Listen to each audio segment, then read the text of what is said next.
ndabasuhuza cyane bene data, ni mwene so Ernest Niyonsenga. Mbahaye ikaze mu kiganiro Isoko y'Agakiza. Turimo turaganira ku nsanganyamatsiko ivuga ngo Yesu ninde.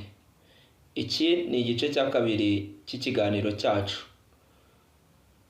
Reka tubanze dusenge maze duhamagare Mwuka Wera akomeze abane natwe. Nizere ko inyigisho za mbere mwazumvise kandi mwagize icyifuzo cyo gusengera. Reka dusenge. Mana nziza, Mana yo kubahwa, Mana idukunda byatumye itanga n'umwana wawe w'ikinege kugira ngo umwizera wese atarimbuka. Ndagushimiye cyane ko wongeye kuduha uyu mwanya wo kuganira ijambo ryawe. Bana natwe Umwuka Wera atuganze. Urakoze cyane mu izina rya Yesu Kristo. Amen.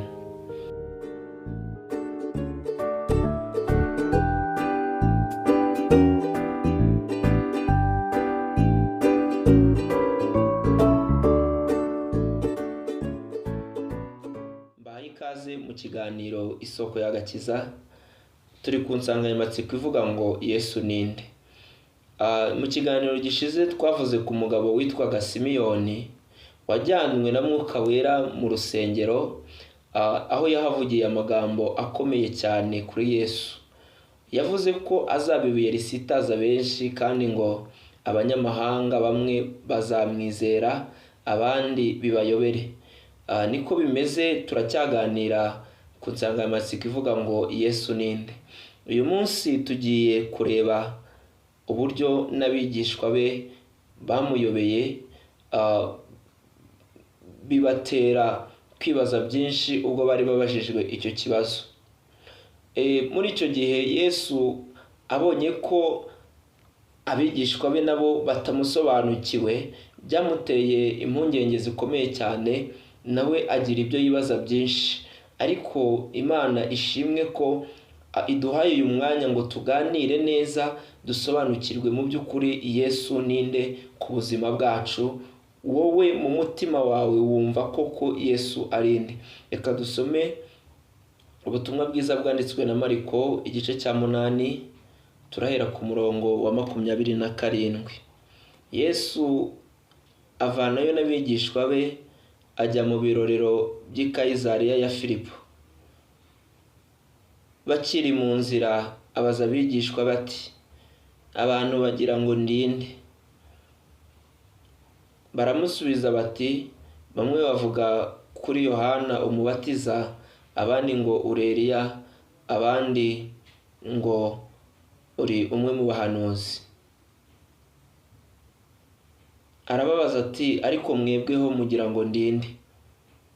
Petero aramusubiza ati, uri Kristo. Bene data, inshuti z'umusaraba, bakunzi ba Yesu, iki ni igihe Yesu yabajije abigishwa be ngo yumve uko abantu bamuvuga. Yaratangaye cyane, yatangajwe nuko abantu batamuzi. Byamuteye impungenge zikomeye, bimutera kwibaza byinshi. Abantu bamwe bavugaga ngo Yesu ni Yohana umubatiza, abandi bakavuga ngo ni Eliya, abandi bakavuga ngo bishoboke kuba ari umuhanuzi uje kuduhanurira. Mu by'ukuri ntabwo bari bagasobanukiwe neza Yesu uwo ari we, kandi babanaga nawe kandi bahoraga bumva inyigisho ze arimo ababwiriza, ariko ntabwo bari bamusobanukiwe. Komanteri bibilike ziravuga ngo Yesu abaza abigishwa be ngo mwebweho mugira ngo ndinde? Petero atarasubiza. Komanteri bibilike zo zivuga ukuntu babazanyije, bareba hejuru, bareba hasi, bakorwa n'isoni zikomeye cyane, kuko nabo ubwabo ntabwo bari bagasobanukiwe Kristo uwo ari we neza. Ariko Umwuka Wera yongorera Petero, aramubwira ati, uyu ni we Kristo. Maze Petero aramusubiza ati, uri Kristo. Biratangaje cyane rero kubona n'aba bigishwa be bagendanaga bahoraga bahoranaga yararinze ava mu mubiri, bamwe bataramusobanukirwa neza, bataramenya uwo ari we. Rero Yesu yababajije uwo ari we kuko nyine batari bamuzi. Bamwe batangiye kuvuga bati birashoboka koko ko ari nka Yohana Umubatiza, ari wa Yohana Umubatiza, cyangwa birashoboka ko ari Eliya waje ntitwabimenya, cyangwa se uko bari abantu babivuga wasanga ari wa muhanuzi cyangwa ari umuhanuzi wahadutse wundi tudashobora gusobanukirwa neza. Yesu rero areba mu mitima y'abantu. Petero akimara gusubiza gutya ngo Kristo arababwiye ngo ibyo rero ni mu bigumane hatagira uzabimenya. Hari igihe rero mu buzima busanzwe umuntu avuga Yesu akamuvuga uko atari, akamuvuga ko atari rwose. Hari igihe nk'umuntu yigisha ijambo ry'Imana cyangwa arimo arashima Imana akakubwira Yesu ukumva Yesu avuze atandukanye na Yesu wamenye. Ni byiza ko dusobanukirwa Yesu uwo ari we kugira ngo tubashe kuba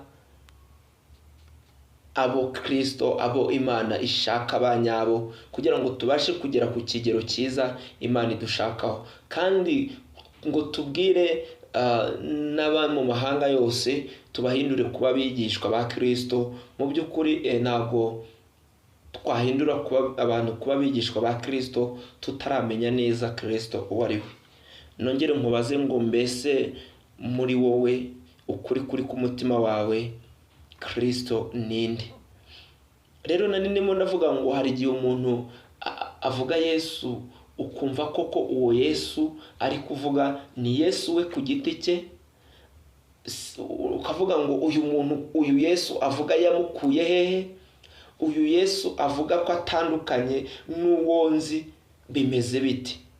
Ariko bene data, mukomeze mubane nanjye muri iki kiganiro Isoko y'Agakiza, muzamenya ukuri kw'ijambo ry'Imana. Muzamenya ukuri kw'ijambo ry'Imana. Mbese mu by'ukuri rero tuzajya tugenda tureba mbese Bibiliya ivuga iki kuri Yesu. Mu by'ukuri Kristo, Yesu ni muntu ki? Yesu ni muntu ki? Yesu ninde? Yesu bimeze bite ko abantu benshi ubwabo byabayobeye kugeza naho n'intumwa n'abigishwa bahoranaga nawe bibacanga, akarinda ajya no mu ijuru, bamwe muri bo bataramusobanukirwa neza. Imana ikomeze ibane namwe. Mwakoze cyane kubana natwe muri iki kiganiro Isoko y'Agakiza. Amahoro, imigisha, ubuntu bw'Imana ndetse n'ubwami bw'Imana bibe muri mwe kandi bigwiriye. Amen. Reka dusenge Imana. Ugira icyifuzo usengera kugira ngo Umwuka Wera aguhishurire neza Yesu uwo ari we, umenye Yesu neza nk'uko Imana yashatse ko tumumenya, cyangwa nk'uko nawe yashatse ko tumumenya. Uri Imana ihambaye, uri Imana ikomeye, urera urakiranuka. Ijambo ryawe ni umutsima udutungira ubugingo. Mu by'ukuri dukeneye guhishurirwa tukamenya neza Yesu uwo ari we, bijyanye n'uko wifuza ko tumumenya, bijyanye n'uko wifuza ko tumuvuga, bijyanye n'uko wifuza ko tumubwira abandi, bijyanye n'uko wifuza ko tumwizera kugira ngo tubashe gusingira icyo wadufatiye. Ndasenze kugira ngo umuntu wese uzumva izi nyigisho uzabane nawe, kandi Umwuka Wera azamusobanurire icyo ushaka kuvugana nawe.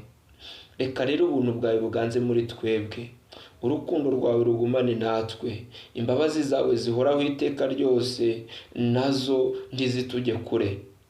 Dukomeresha ukuboko kwawe kw'iburyo ariko gukiranuka kwawe, kandi ukomeze ubane natwe. Iri jambo rishora imizi mu mitima y'umuntu wese uzaryumva. Urakoze cyane, mbisabye mwizeye mu izina rya Yesu Kristo. amen. Imana ikomeze ibahe umugisha. Mbararikiye kuzakurikira ikiganiro Isoko y'Agakiza, tuganira ku gice cya 3 cy'izi nyigisho zacu. Muhabwe umugisha n'Imana. Shalom.